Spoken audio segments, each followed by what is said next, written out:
So, what would be on your highlight reel? You know, as leaders, we all have pivotal moments that define our effectiveness. And of course, it's important to be able to articulate what those moments are, but in many ways, it's more important to be able to describe them in as much detail as possible.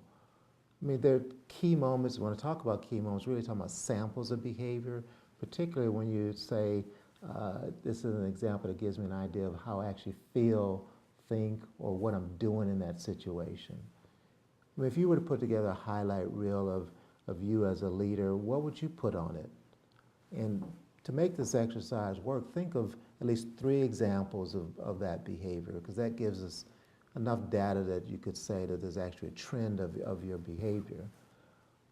It doesn't matter whether you're using them as representations of you at your best or of you at your worst, because you can learn from both of those.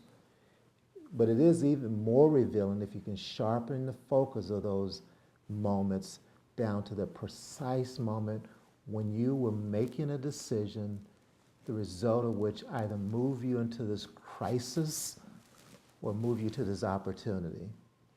Now, many of us used to use this Chinese concept called Weiji, and it was a symbol that represented this notion that in change, you had embedded in it both crisis or danger and opportunity.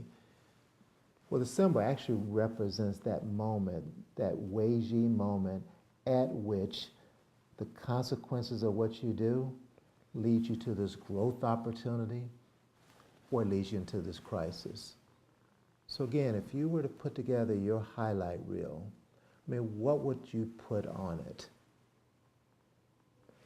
Other thing you actually realize is that those highlight reels give you an opportunity to figure out how you can plan in advance to increase the opportunities of you growing as a leader.